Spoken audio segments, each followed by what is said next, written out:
warahmatullahi wabarakatuh. Waalaikumsalam warahmatullahi wabarakatuh. Yang pertemuan yang ketiga untuk mata pelajaran estimasi biaya konstruksi. Kemarin di awal pembelajaran kemarin kita sudah mulai dengan jenis-jenis pekerjaan konstruksi. Nah, mau kabar gimana? Siap-siap? Siap. Semua sudah hadir? Atau ada yang belum masuk? Kalau ada yang belum masuk, Pak absen dulu.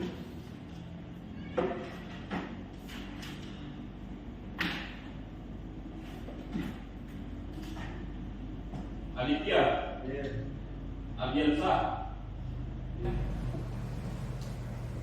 Hai teman-teman, sebelum kita belajar, kami minta doa dimulai.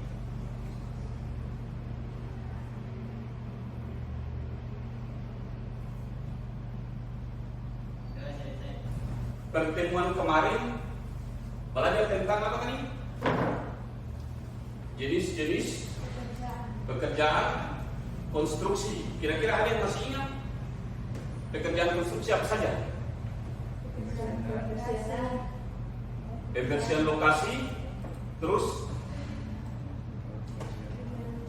apa lagi?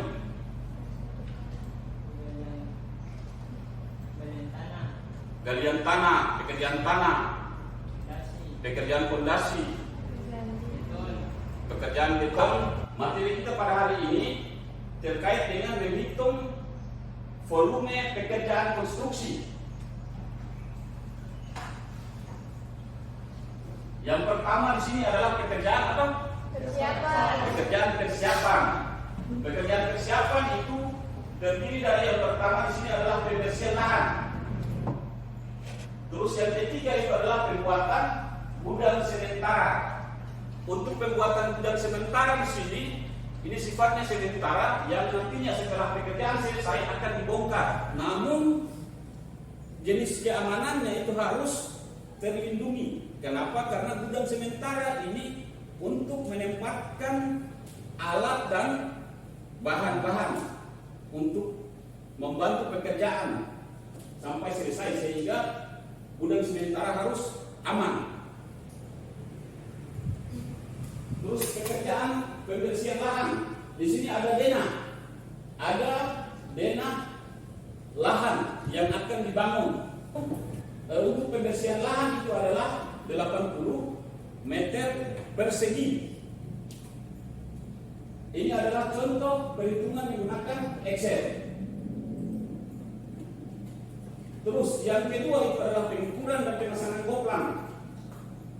Nah, luas lahan masih yang sama, lebar 8 dan panjang 10 meter.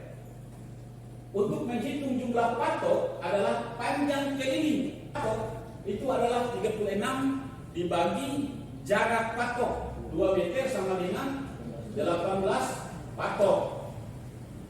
Volume pekerjaan pemasangan goplang adalah untuk volume pekerjaan pemasangan goplang itu adalah panjang kali lebar, yaitu 10 kali 8. Panjangnya 10, lebarnya 8, sama dengan 80 meter persegi.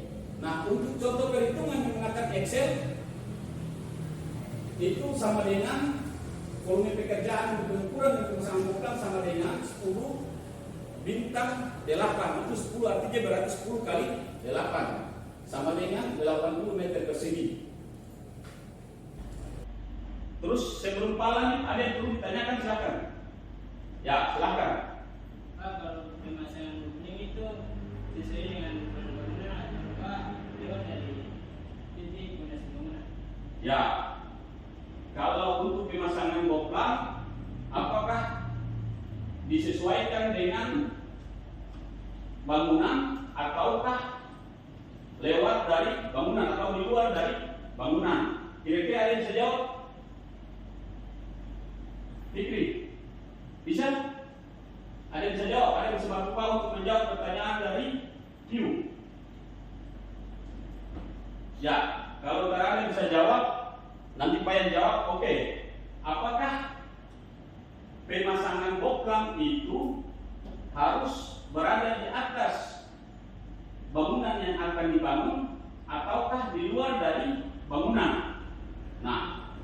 pemasangan goplang harus disarankan di luar dari bangunan. Kenapa? Karena pemasangan goplang kalau berada di atas bangunan yang akan dibangun, yang akan direncanakan pembangunan, maka di saat ada pekerjaan penggalian fondasi maupun penggalian drainase, maka tiang-tiang atau patok-patok dari goplang tadi bisa terlepas, sehingga disarankan di luar dari bangunan yang akan dibangun kurang lebih 1 meter. Itu jika lahan yang memungkinkan, lahan yang akan dibangun memungkinkan.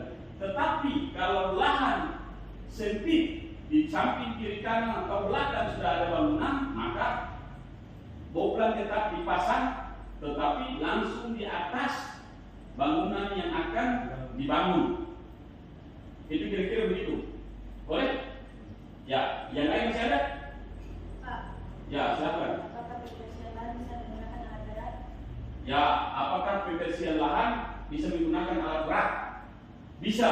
Mau alat berat, mau alat manual, mau alat tangan, bisa semua. Tergantung dari kondisi lahan yang ada. Contoh, apakah lahan itu yang dibersihkan dari pohon-pohon besar atau dari bangunan lama? Kalau dari pohon besar atau bangunan yang berdiri sebelumnya, maka harus membutuhkan alat berat. Dengan alat peralatan manual tidak akan mampu. Tetapi kalau pembersihan lahannya hanya membersihkan puing-puing atau rumput-rumput liar, maka cukup dengan menggunakan alat manual. Kira-kira begitu. Bisa? Ya, yang lain masih ada atau sudah paham? Pekerjaan penutup tanah. Untuk pekerjaan penutup tanah itu terdiri dari yang pertama pekerjaan galian tanah. Untuk persiapan pekerjaan galian tanah itu untuk persiapan pekerjaan fondasi, drainase, instalasi listrik bawah tanah dan lain sebagainya. Terus yang kedua itu adalah pekerjaan urugan tanah. Urugan tanah merupakan proses penimbunan atau pengisian tanah pada area konstruksi, seperti meningkatkan ketinggian lahan atau ketinggian tanah, terus memperkuat struktur tanah atau menstabilkan fondasi. Yang ketiga adalah pekerjaan urugan pasir. Pekerjaan urugan pasir merupakan proses pengisian area bawah konstruksi, contoh seperti di bawah lantai dan di bawah fondasi. Begitu juga ada pekerjaan-pekerjaan lain yang di luar dari bangunan tersebut, seperti di area taman maupun jalan. Lanjut, untuk menghitung volume pekerjaan, yang pertama sini adalah pekerjaan galian tanah fondasi. Nah, di depan ada sketsa dengan ukuran bangunannya adalah tipe 36, ukuran lahannya adalah sekitar 8 kali 8. Sementara bangunan dengan ukuran setiap ruangan adalah untuk teras itu 3 meter kali 1,5.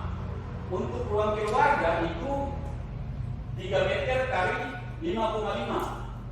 Untuk kamar tidur, 2 buah kamar tidur itu 3 meter kali 3 meter.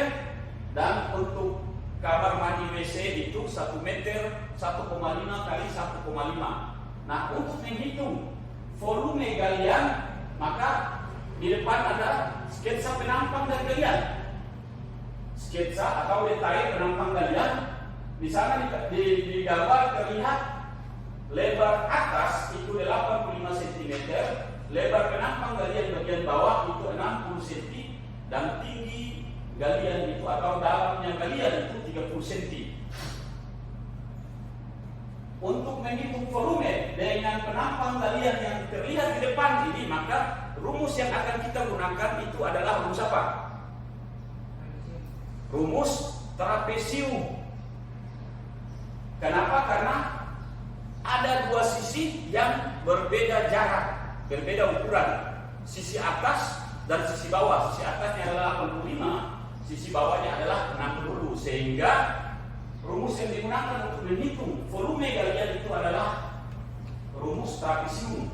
Rumusnya itu 1/2 lebar atas ditambah lebar bawah dikali dolongnya galian atau tinggi galian dikali dengan panjang pondasi. Di depan juga ada keterangan A itu adalah lebar atas, B adalah lebar bawah, T adalah tinggi pondasi, dan P itu panjang pondasi. Panjang pondasi di sini dihitung secara keseluruhan. Semua jalur-jalur pondasi dihitung. Acuannya adalah titik as dari bangunan, as dari setiap pondasi. Itu acuan yang akan kita gunakan. Nah, bagaimana untuk menghitung volume pekerjaan galian? Yang pertama itu adalah mencari dulu panjang pondasi, panjang keseluruhan pondasi.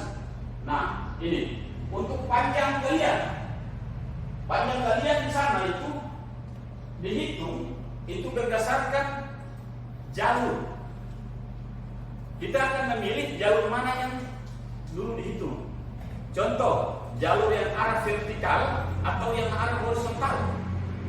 Jadi diselesaikan dulu salah satu jalur. Kalau vertikal duluan, maka vertikal yang dihitung duluan. Baru selesai jalur vertikal, baru dihitung jalur yang horizontal.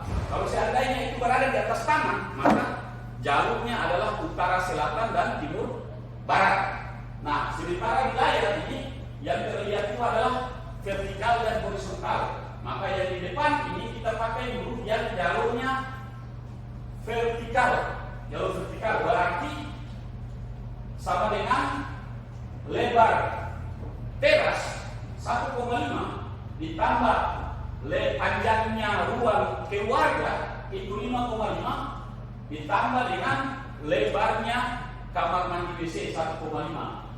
Kemudian jalur ini ada jalur yang sama juga di samping kirinya, sehingga harus dikali dua karena ada dua jalur yang arah vertikal yang ukurannya sama, maka dikali 2. Kemudian ditambah dengan jalur yang paling ujung kiri, yaitu 3 tambah 3 di samping kamar tidur. Kemudian ditambah lagi dengan jalur yang horizontal. Jalur horizontal berarti yang rata, yang datar, yaitu 3 ditambah 3 jalur ditambah 3 dikali 3. Ada 3 jalur berarti jalur pertama teras sama ruang kamar, teras sama kamar tidur. Jalur kedua jalur di ruang keluarga dengan kamar, perbatasan antara kamar tidur yang satu dengan kamar tidur yang satu. Jalur ketiga adalah di bagian belakang, sehingga ada 3 jalur. Sehingga di sana 3 tambah 3 6 dikali 3, baru ditambah lagi dengan jalur yang paling terakhir di belakang WC, kamar mandi WC, yaitu 1,5. Jadi total dari seluruh jalur pondasi tadi atau panjang galian nanti itu adalah 42,5 meter persegi. Kira-kira ada yang hasilnya sama atau tidak? Silakan, boleh menggunakan Excel. Sebelum lanjut, kalau ada yang bingung, nah langsung ditanya. Ingat, penggunaan Excel, tanda baca kurung, kurung buka, kurung tutup, tanda titik dan koma.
jenis pekerjaan konstruksi yang ketiga, yaitu pekerjaan fondasi.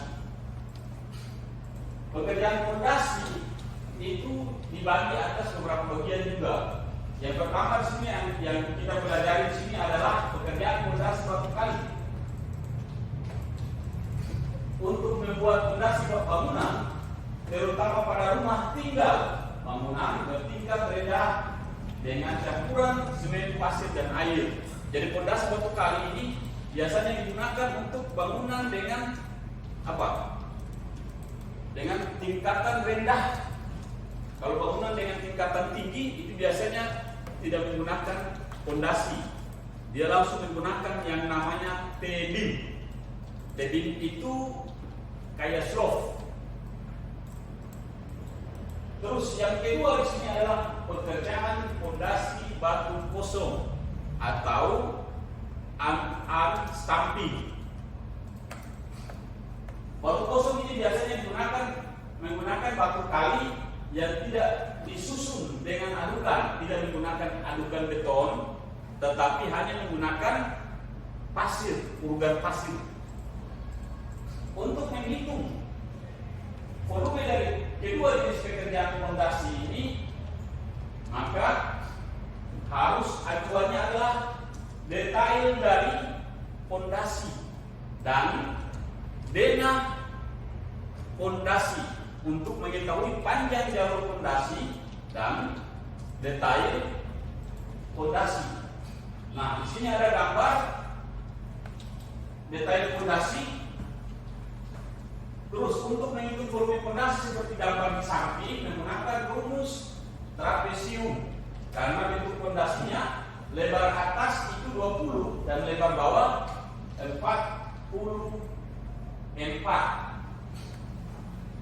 Tinggi fondasi adalah 30 cm. Nah, contoh perhitungannya adalah seper 2, karena menggunakan rumus trapesium, maka seper 2 dikali lebar atas 44 cm ditambah lebar bawah 20 lebar bawah 44 cm dan lebar atas 20 cm dikali tinggi fondasi adalah 30 cm.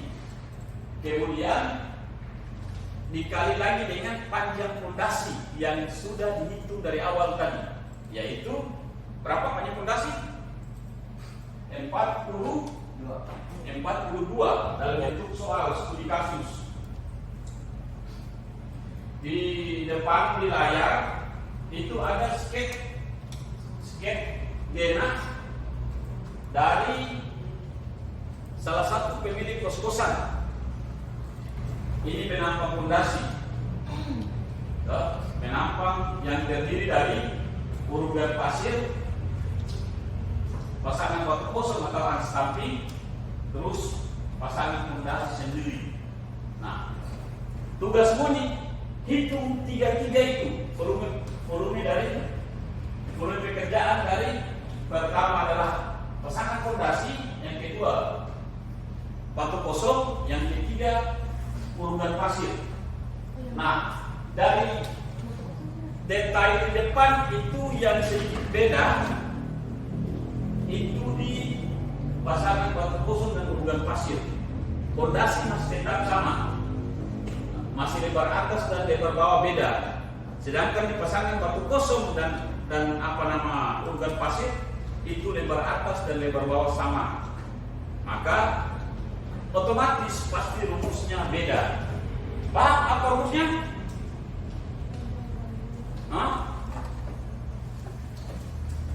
Ya, silakan dikerjakan.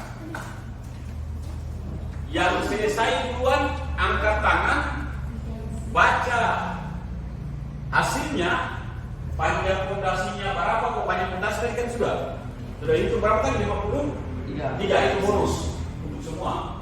Nah, yang kalian cari itu adalah volume pekerjaan fondasi, volume pekerjaan batu kosong atau stamping, dan volume urugan pasir.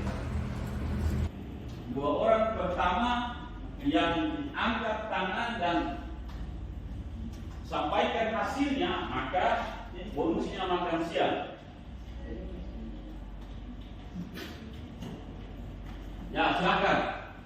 waktu sekitar 6 menit. Setiap jenis pekerjaan 2 menit. Untuk pasangan dinding itu yang digunakan di sini, yang dipakai perhitungan ini adalah pasangan dinding batu bata. Sebetulnya pasangan dinding ini banyak jenis pasangan yang digunakan. Batu bata merah, batu bata tanah liat, batu bata semen press, terus batu bata hebel atau bata ringan, dan lain sebagainya. Yang di sini yang kita pakai adalah batu bata semen press sesuai dengan kondisi di sini. Karena di Maluku Utara, khususnya di Kota Ternate, itu batu bata yang banyak diproduksi itu adalah batu bata semen press. Maka acuan kita menghitung harus menggunakan batu bata semen press. Ya, pekerjaan pasangan dinding. Nah, ini lebih ribet sedikit karena gambarnya semakin banyak. Jadi di sana ada potongan dinding, ada denah dinding. Untuk menghitung volume dinding, keseluruhan dinding tanpa kusen. Jadi kalau untuk menghitung volume dinding itu contoh kayak ini kan bagian ini. Bagian dinding ini dihitung full tanpa ada kusen, abaikan dulu kusen. Jadi kalau tinggi dinding dari bawah lantai sampai di atas itu 3 meter 50, maka yang itu 3 meter 50. Terus lebarnya 3 meter, maka volume dinding itu adalah 3 meter 50 dikali 3 meter dikali tebal dinding. Tebal dinding ini contohnya adalah 12 cm tebalnya. Berarti dikali dengan 0,12 cm. Itu berarti di sini tidak ada kusen. Itu dinding full. Nah, nanti dikurangi juga dengan volume area pemasangan kusen. Contoh gambar dinding.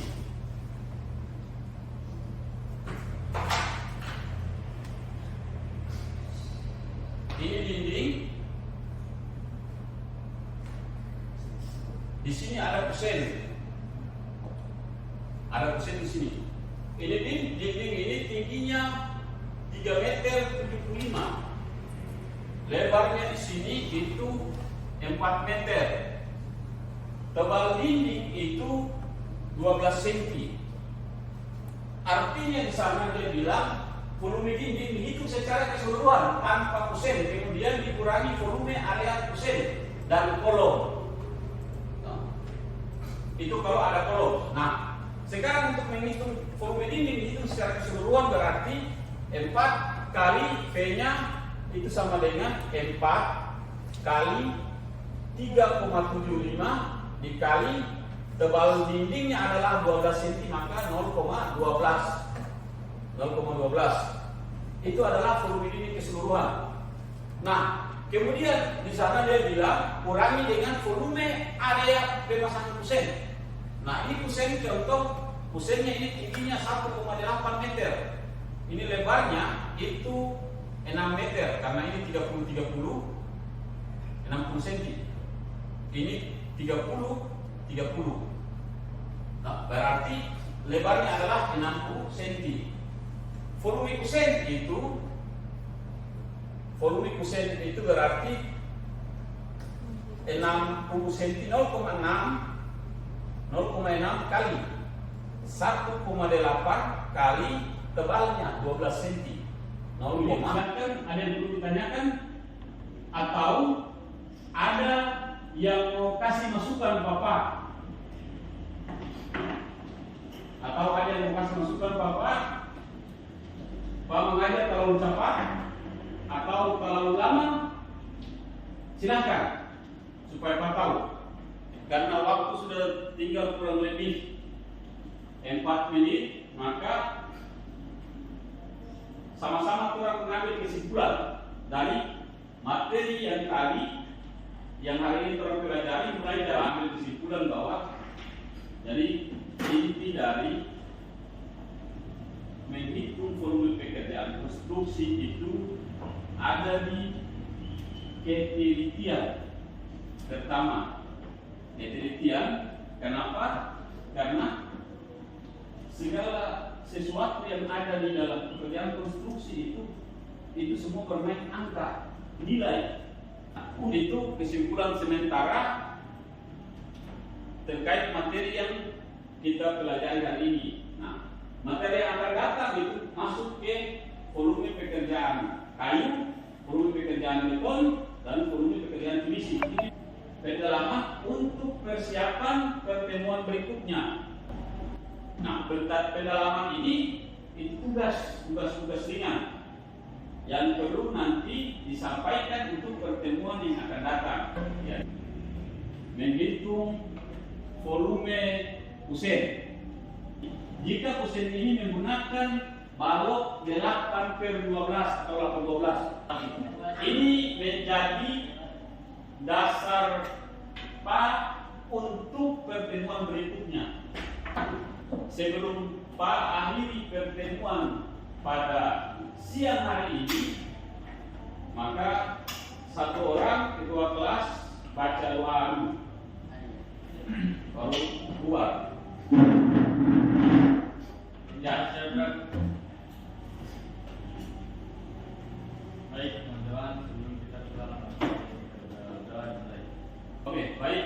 Dengan berakhirnya pembacaan doa tadi, maka berakhir pula pertemuan kita pada siang hari ini, dan kita akan bertemu lagi di minggu depan di waktu yang sama, jam yang sama, orang pun yang sama, materi yang berbeda. Terima kasih.